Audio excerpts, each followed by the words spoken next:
Welcome to this edition of Dialogue Weekend. I'm Xu Qianduo.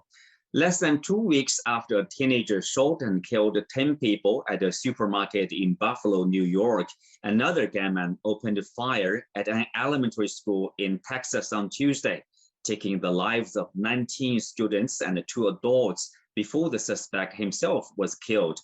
Other than the long existing issue of gun control, what else is triggering these shocking attacks? And will the US government do anything more about it this time? To discuss these questions and more, I'm glad to be joined today by Victor Gao Zhikai, Chair Professor at Suzhou University, Mario Cavallo, Senior Fellow at the Center for China and Globalization, and Ray Baker, Adjunct Professor at Towson University. Welcome to the show, gentlemen. So I'll start with you, Ray, here. How much do we know about this gunman? Why somehow his brain was filled with this hatred towards the young children in the elementary school. What's the response from the public? Well, the response from the public has been mixed. There's a cross-section of Americans who have a lot of different feelings about the way that the mass murder has been covered and some of the things that have unfolded. What would be important to consider is that we've heard initial reports that the gunman was bullied as a young person, was made fun of because he was poor, and he also had attacked his own grandmother prior to attacking these elementary school students and their teachers. And so rather than us beginning to hypothesize what might have gone on specifically in the mind of this one assailant, it may be more useful for us as an audience and thinkers in our society and our collective global community to understand why Americans turn to violence at every level to communicate their anger, their frustration, their hostility, their mental illness, their perhaps even racism, even their disagreements with one another. Whether we're talking about intra-communal violence, which happens locally and intimately, whether we're talking about state violence, where we see police and law enforcement exacting death and mortal forms of violence on folks who may not be sufficiently deferring to them, whether we're looking at our armed forces across the globe and the way that the United States engages a history of violence and militarism for more than 75% of its existence as a nation. Time and again, Americans speak with the language of violence. And so the question we have to ask is, all human beings have a range of emotions that cause them to feel a variety of ways: happy, sad, good, and bad. Why is it that Americans turn to the most fatal forms of violence in order to resolve whatever conflicts they may have and internalize and examine or act upon whatever their issue may be? And I think that would be more vital, because when we get to the answer to that question, then we can begin to make substantive changes, and hopefully we will no longer see weeks apart mass murder in the United States on the scale that we've seen thus far. Well, Mario, you are an American living in Shenyang, eastern part of China. So what do you make of this incident, or probably similar incidents, in less than 2 weeks? And so Ray mentioned this interesting point of this language of violence. So, what do you make of that? Yes, thank you. When we talk about the language of violence, I was listening to Ray, I very much appreciate his broad scope look at the aspects of what's happening here. And I'm gonna move on to a different guodao, right? A different way, a different approach of looking at it, which is to just go ahead and we've got to go back all the way back to the entire history of the acceptance and willingness of violence as part of society, which began with Europe, the Europeans, the colonization across the world. Now, this goes back centuries and centuries and centuries. And this was the original, the bent of people from the European continent to be willing to be violent, to be viciously violent. And even in the names of different religions, of course, those descendants are American violence continued, the willingness to genocide the American Indians, the willingness to slaughter people, 70 years of American warmongering in the Middle East, Libya, all started with North Korea after World War II. There's a constant willingness to accept violence in the minds of people, whereas you come here, for example, to the very large landmass that happens to be called China, that happens to have 1.4 billion people, and you don't have it. You simply do not have the willingness to accept violence, the willingness to accept guns. So that's a major factor. It's there. We accept it. We're more willing, therefore, to consider doing it. Just like if you were around divorced people all the time and your marriage was in trouble, you'd be willing to get a divorce. But if you're around married people who say, nope, you work it out, then you wouldn't ever get a divorce. So this is the influence, the social influence that goes back through history. Well, good point over there. Victor, you once studied and worked in the United States, but you live in China now. If you look at the US as an outsider, you see this almost a systematic failure to contain instant after instant of mass shootings. How do you make of that? First of all, allow me to express my condolences to those families in Texas which lost their beloved ones. 19 kids and 2 teachers, and then you are also talking about 17 other kids being wounded, including wounded seriously. This is truly a traumatic day for those families, and I think we pray for the dead, we pray for the injured, and we really are traumatized too. I think China is with the United States in terms of those who suffered, and we suffer with them. And we do pray that such tragedies will not be repeated. And for this Texas tragedy, it is gun violence. And something is behind the gun violence because the gun itself does not kill. It's those who pull the trigger that kill. And I think for the United States, this constitutionally protected right to bear arms is actually, ironically, a root cause for such violence, which results in the deprivation and the destruction of human life.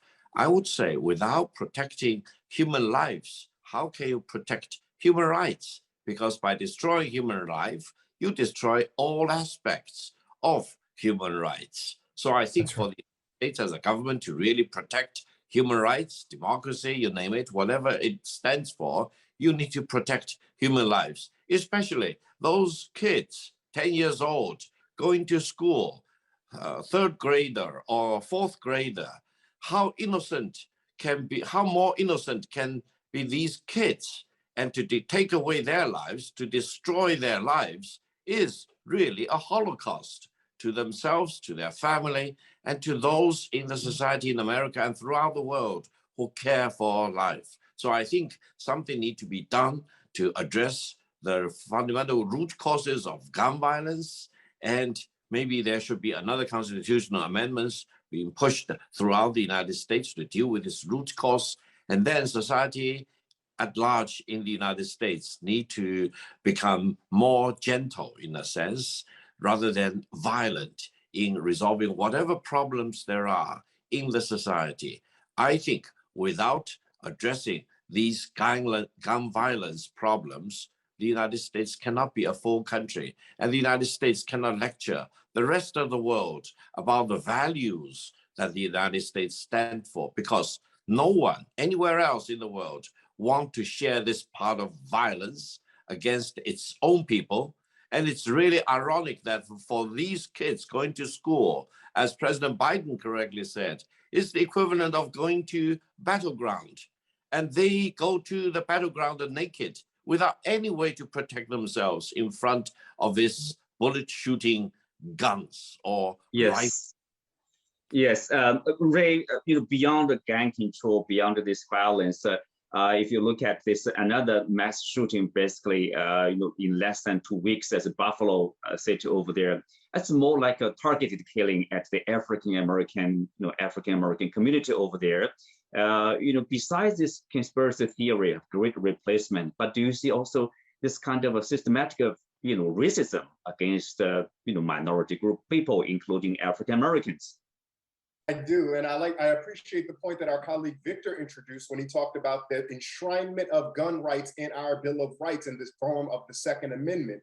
The Second Amendment, quickly for historical purposes, the Second Amendment existed for 2 particularly large reasons. One, the threat of a British invasion in the event that those British empire that had formerly been discarded was going to come back and mount up to take back its colonies. The founders of the United States wanted to ensure that there was armed militia that could raise quickly in the various locations to defend themselves. And second, the threat of a slave revolt. This is specifically tied to the idea that those enslaved Africans who were in the United States may rise up and demand their freedom by violence, perhaps. And if so, there needed to be a standing militia that could work in place in order to do so. So when we look at the history of the Second Amendment, the application of the origin of it is not useful to our modern existence today. However, today, so many Americans have tethered themselves to this idea of freedom, freedom as described by the ability to do whatever they want, regardless of who is around, and the deep origins of that freedom have a lot to do with this racial animosity and, quite honestly, the racism that undergirds the foundation of this United States society. While there may have been much progress in incorporating a number of folks who are not white Anglo-Saxon Protestant into what we now call the American project, at the root of the American fundamental core is this idea that this is the white man's country. And what the white man is has been changed and has grown over the course of American history. Particularly myself as a man of African descent, there is no ability of being more American that can in any way justify my humanity to someone who sees me as inherently different. A hallmark of the United States is this inherent differentness. And while difference based on ethnicity or race, religion, or creed may be give and take, push and pull, the differences among humans based on class is something that is consistent within the United States. I would wrap up lastly by noting this. When there were protests outside of the residences of United States Supreme Court justices in the wake of leaked drafts of Roe versus Wade, the United States Senate quickly mobilized and passed legislation that would ensure greater protections for those folks at their homes, greater penalties for protesting officials in their places of residence. However, we've seen mass murder on top of mass murder on top of mass murder, and there's been a reticence in order to pass legislation that would either A, expand background checks, B, reduce the amount of semi-automatic weapons that could do damage in a small amount of time, or any other meaningful piece of legislation in people's lives. What we as observers can conclude by that only is those who are among the elite are worth protecting. The rest of us must fend for ourselves. Well, Mario, this year, this week also marks the second anniversary of the murder of George Floyd. Are we seeing the situation improving any better 2 years later? I won't be the fool on public television globally to say that anything about the situation has improved. Who would say that? If anything, the situation has gotten worse. And what I don't understand, and Ray brought it up, what I want the question answered to is why? Why hasn't in fact, you mentioned the background check bill, which is just sitting there. It's like sitting on the desk collecting dust. Why hasn't it passed to simply be able to do a 10-day background check or a 10-day wait before you can buy an AR-15? Why won't that bill pass? Someone actually physically paying millions of dollars to the congressmen and senators who won't vote to pass it? I can think of no other direct reason why, because there's no harm in passing it whatsoever. Yet somehow my right to go out tomorrow and buy an AR-15 is more important than the lives of now 19 more 10-year-olds who have been massacred. It makes no sense. The United States makes no sense. Well, we'll go back to you here. George Floyd in the police brutality, nationwide protest, 2020. There's a bill in the Congress, but seems it's not making progress either. You see, it's kind of like a systematic failure in containing the violence, in preventing another mass shooting. We see that Mario tells us that the United States isn't making much sense. I agree with him wholeheartedly, and I encourage our audience to think about the idea of, if we can't even pass legislation that would be tepid at best at addressing the issue it's supposed to address, then what does that say about our society? I see you want to get in, Mario, but I'll finish on this one piece real quick. The question of whether or not we've improved, the answer unfortunately has to be no. The reason the answer is no is because we are seeing, particularly on the question of violence and harm by law enforcement, or by agents of law enforcement, we saw Ma'Khia Bryant get shot by a police officer in Columbus, Ohio. We know of Breonna Taylor, who was no one was penalized for shooting and killing that woman, as she and her boyfriend slept in their own apartment, where they were talking about there were 2 murders of folks who were protecting themselves and asleep in Minneapolis, Minnesota, who were lawful, legal owners of guns who were killed by police. And we're now even seeing white Americans who are being killed by police, and there is no consequence for it. And that may be the damning trigger that tells us that something needs to change when white Americans are being killed by police similarly. And then the collective community is standing down on this. That tells us, unfortunately, no matter all the nice things we've said, no matter all the special messages that all the corporate companies put out 2 years ago, no matter all the Mitt Romneys and Republicans who marched in the street that said George Floyd shouldn't have died, people simply are willing to let Americans die. Well, thank you, gentlemen. That's all we have for this, and we will move on to the next topic about the warring situation in Ukraine.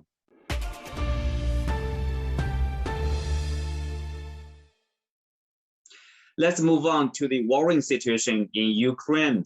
After 3 months of tough battles, the fighting between Russian and Ukrainian forces has reached the outer limits of the key eastern Ukrainian city of Severodonetsk. How has the situation reached this stage over the past 92 days, and where is the situation leading? In this part, I will also be joined by Pavel Felgenhauer, a Russian defense analyst. Well, Pavel, I will start with you. It has been 3 months since the war started out, like in February. And where are we now? How do you describe the current situation? Well, it's a kind of, in 2 words, it would be a bloody stalemate, most likely. Though Russia still very much has the initiative and is pressing its offensive, but it's very bloody and very slow, though Russian forces are pushing forward in the Donbass, slowly kind of grinding up the Ukrainians. The Ukrainians are hanging on, fighting back. A lot of artillery used, infantry and armor, Air Force, and all kind of for very short, small movements forward. So that's how it is right now. But both sides have not yet thrown in all in what they have. They have reserves. Both sides have serious reserves, I believe. So the fighting may intensify more than it is right now. There can be more drastic moves. Most likely both sides hopes that the other will kind of exhaust itself and break down. It's a kind of war of attrition, but a very intense war of attrition. Well, you talk about reserve. Easy to understand the reserves on the Russian side. What about the Ukrainian side? Do you mean the support from the Western countries? Well, they are, unlike Russia, that didn't declare any mobilization and officially is using mostly volunteers. Well, there was a mobilization in the Donbass of those self-proclaimed and now Russian recognized republics. There they have a mobilization, but not in Russia proper. Ukraine has a mobilization in works from the very beginning. It's continuing. So they have actually more manpower reserves right now arriving at the front line than Russia does. Russia has an advantage in the air and in overall power, and it has, of course, long-range capabilities that Ukraine doesn't have, and firepower advantage. And of course, but Ukraine is also getting heavy weapons from the West and munitions. And that means that it's a kind of stalemate with both sides supplying forces to the front. And no one right now has a total advantage. But though both sides are working to try and break the morale and the capability of the other side. Mhm.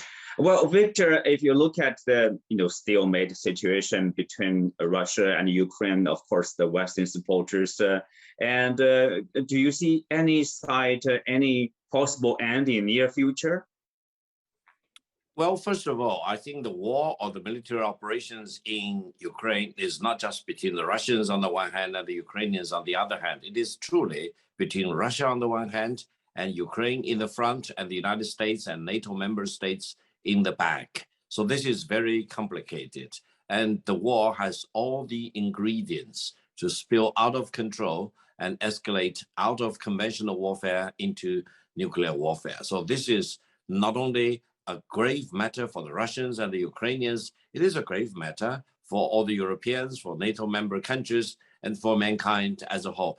There is no prospect of a negotiated settlement or anytime soon. So the two sides and Ukraine, armed by the NATO member states, probably will blood it out on the battleground.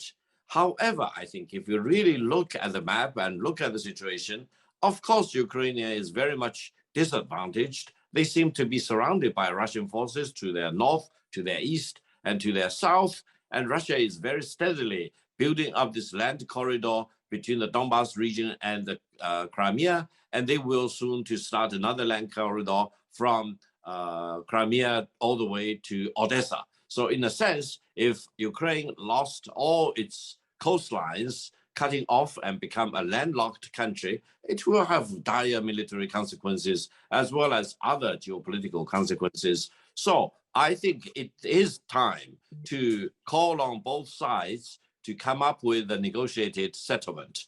It may be time to negotiate a settlement. Whatever that settlement may be, it may be better than a bloody war dragged out. Mm-hmm. Well, Mario, negotiated a settlement would be a desired outcome, let's say. Do you see this kind of any desire, either from the Ukrainian side, from the Western nations, or from the Russian side? This is the perfect question. Thank you so much, because of course, I could only chuckle with this idea of negotiating a settlement. Who has the desire and interest to negotiate a settlement? The United States is behind this in most every way. And if you look back, going back to 2014, they have created the circumstances. They have, and every step of the way, as we've been watching the progress of this from the very beginning, from the very beginning, no one knew, as Pavel mentioned, that this was going to be a stalemate. A stalemate is their dream come true. That's exactly what they knew. That's what it was going to be from day one before it began. Well, day one was 2014 when they did a coup and installed Zelensky. They installed their own puppet regime. They've got Nazis running around killing in Donbas and Luhansk region there. All of this is facts that have been proven clearly. This has to stop. We have to negotiate. We have to end the war. That is our priority. We cannot allow Ukraine civilians to be killed. It's fine if the Ukraine does. When have they done that? Every step of the way, they haven't. It's a wrecking ball that's being implemented and executed on purpose. You've got $40 billion worth of profits going to United States defense contractors. Okay, I'm saying all here what other people perhaps aren't willing to say when they're on the TV. These are the realities.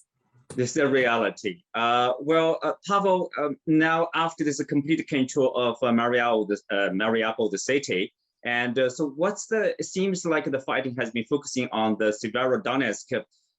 What's the plan for Russia, in particular on the eastern part of Ukraine? The military plans, I don't know, and even if I did, I would not tell you. If I'd not tell you, that would be treason. If I did know, and I don't. But the political plan are clear. Russia wants to create a kind of pro-Russian states to have been recognized. Apparently, also others, at least the Kherson Oblast and the Zaporozhye Oblast, maybe also further on Odessa, but that's right now still under Ukrainian control. So that means that kind of partitioning of Ukraine. Russia has been saying, Moscow officials, that Ukraine should sue right now for peace, or else then Ukraine is going to fall apart into different pieces, and that would be the end of a united Ukraine. That's the message. So politically, it's more or less clear what Russia wants to achieve. Militarily, right now, as I said, right now there's a stalemate. I'm not sure that that stalemate is going to continue as it is right now, with very slow kind of First World War style Verdun pitched battles in the northern part of the Donbass.